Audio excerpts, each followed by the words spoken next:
Mutuni cha pecheo kubituwela kusamarizinga ensonga ya Entebbe Airport ate tukwate ku nsonga ya mkulu Kamili omuyimbi na chinkunambe mu Africa of course baji mu mukubi asabula aina mpisa Chingamba chimubiri ebisembe eri Mickey seems too funny. Mickey seems too funny. We're sorting it. Otherwise, come and apologize to these people. Otherwise, bro, we are coming for you.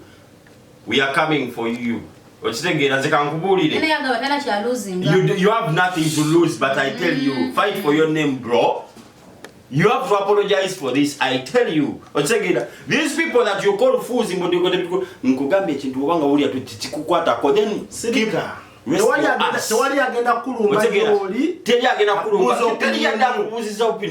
just keep quiet. You are not to this country. Apologize to these people who watch your videos and love your videos. Yes. We travel on a daily basis. We are in transition. You don't know what is happening. But these people they lose flights because of those idiots. So we're sorting. Apologize to these people. Otherwise we are coming for you. We are coming for you and seriously. Miki mutima mulungi. Olala sirika. Olala sirika. Dr. Jose Chameleon. Ensonga zireke. Salvador kamwe kigambe kisembayo naye. Mukulu Salvador. Ensonga zino. By the way, Mabega Kao Salvador, you're very narumbagana, Omoku TikToker. Salvador, I have some information for you. Man from Ombokolo, let me tell you one thing. I think this is the language you best understand. Internet was not made for you. I repeat, internet was not made for you. You're not the only celebrity. You're not the only person to use the camera or social media to express your feeling. You attacked someone because he insulted someone. And you are like, TikTok. TikTok is now the largest trending social media app in the world. If you didn't know, I remind you, TikTok is the largest flowing social media platform. Bobango ulianga tikususengonga, we are becoming more big than you. Gumiro Moriro. You've been in this industry for more than 10 years.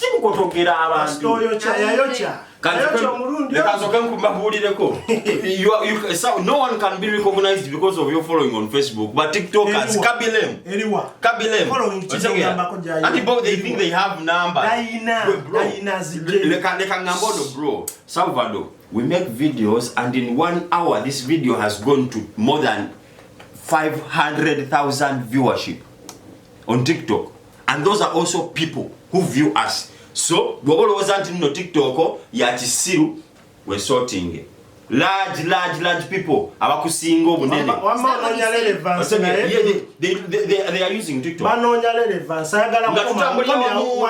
Never celebrity in Uganda. Rest in peace, Salvador. Togenda komao. Ngatutambulirawo wenyini ba celebrity be Uganda, ba celebo ba akabibe Uganda mubulidwe mpisa. Dr. Jose Chameleon, when will you be an example? Yeita legend. Teyeita oli legend. Kale chokulikananga mwachigana mwanga you fail to be examples. Ku myaka namweme kama 5 mu. Wechiba Chameleon yechosolo chikola mugera akolechi. Bobango chatwalira amateeka mu ngalo, then you've lost credibility. Okujjako. I mean Chameleon weyesimbawo okubeera meya w'ekibuga. Bilya abiri mwemeka. Bidi siko kati kamukaga. Bilya abiri mu. Abade yesimbawo. Abade kuwachi ensi. Simanche chicho waliyose representing abakube emigo yako. Gwe Chameleon, let us tell you, because we are the modern world. Ochegera moba the industry no kuva mu 1990, which is we appreciate your music, but remember esawe no you can't be examples. Chakulabira ko chichoraga ngo osobola okusikayo kiboko okuba omuntu at whatever cost you should be an example. Omuntu oyo ne waba kunyiziza ekyenkana wa.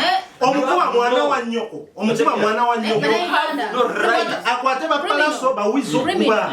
Oli mwana si wa kitawo. Listen to me and listen very well.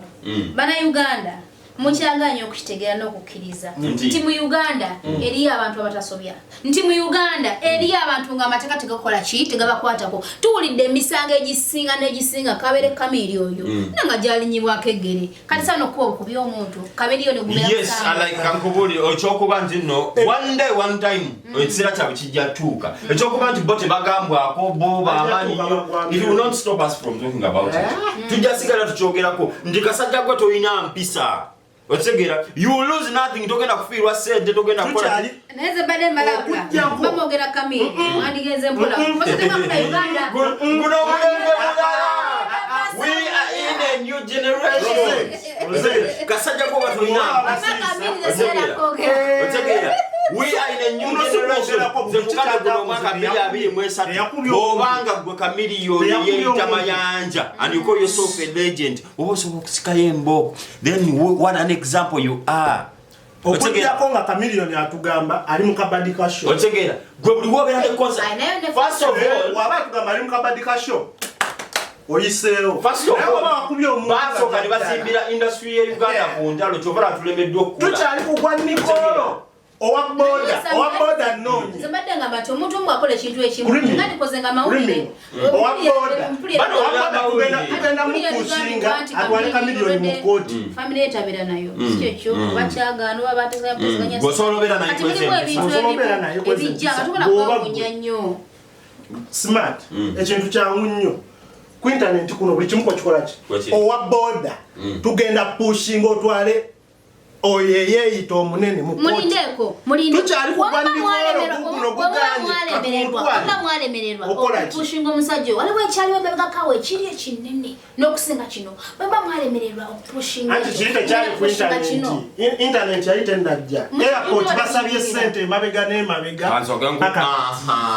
kati kikoze eki nekino tugenda kivu omanya abasajja omuli babi nnyo mukotogedde abaana bangi nosanga oli nga alina Lion Island naye nga bwemubuuza Lion Island kibiina ky'abayimbi gwe abayimbi omanyi bameka abakuba Lion Island mwefaako mwekka mwekuusa mwekka music industry ye Uganda mwagizimbira ku ntalo era omwana yenna okuvaayo ayagala abe na ntalo otegera because you set a bad example olino omusanga alina gagamero simanya gagamero biki nenge evaamu omuyimbi omu ne mutabani we taliimu nosanga Firebase crew nenga bwobuuza Firebase crew erimu abantu bameka yasigala mugundi otegera zekisibirangira otegera bameka naye for the long Firebase lwebaddewo manyimu bameka baliwa era oli amala kwekutula nosanga Lion Island ebbanga lyebaddewo lyemazeewo eddene ng'abayimbi beproducing abali bameka okujjako oli okumala kwekutulako oba King Sahane yekutulako n'abeera independent nayo kafuko w'amaanyi ne Papa Sidi yennyini bakwata bitone ne babituulira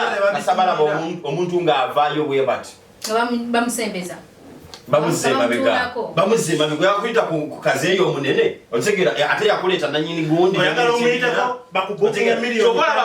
we are going to still play Nigerian music buli wetubeera bebe kulu kibeyagaliza they have set examples they are celebrities okumaba bano basajja badongo bebe kulu yennyini yawozanga abayidije be Uganda mukuba music wa Nigeria ye yennyini nalaba mukazi we nga bakubyeza aba Nigeria na omukazi azina lwaki tewamuganda bateekako okujja examples iranze mbabuli yandizinidde ku kiyimba kye kino ekya TikTok they are not celebrities when and how will you find the video Nyondo Glim ye company teka musente muzino shows zigenda maso wabula nga bakola ekizigo ekyetabu go enabo ina black spots we nimbalabe ina any skin disease ngekusumbua tukubire ku namba zisimu 0524680778 oberenga ate mwana wa nyabu olabika nange nyongera okujjukiza nti nakuzomwezi nga 2 February ye weekend eri ojja kwenda kuzomwezi nga 2 February abali mu Dubai tuli ku Legends Bar Musatwa it's a damage night jaunga wesaze obukete jaunga wesaze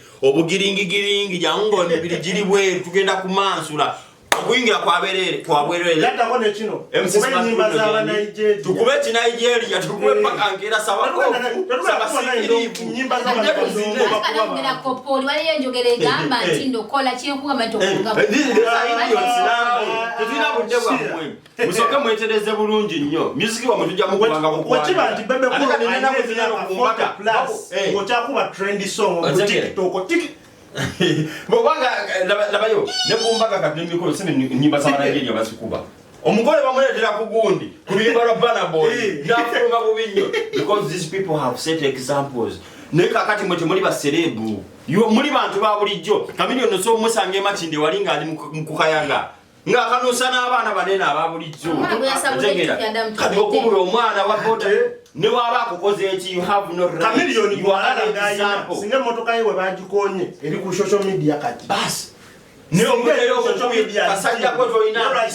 Otegera you are not an example at all. Otegera nze kamba buli ekintu kimu. Ba celebrity be Uganda brand yechabalemye branding yourself has failed, totally failed. Mulemedo ko branding and you want us to love you. Kano laba ekisajja kino kye bawala na kino. Kyani. Kino kyemagere. Kyani Bobby.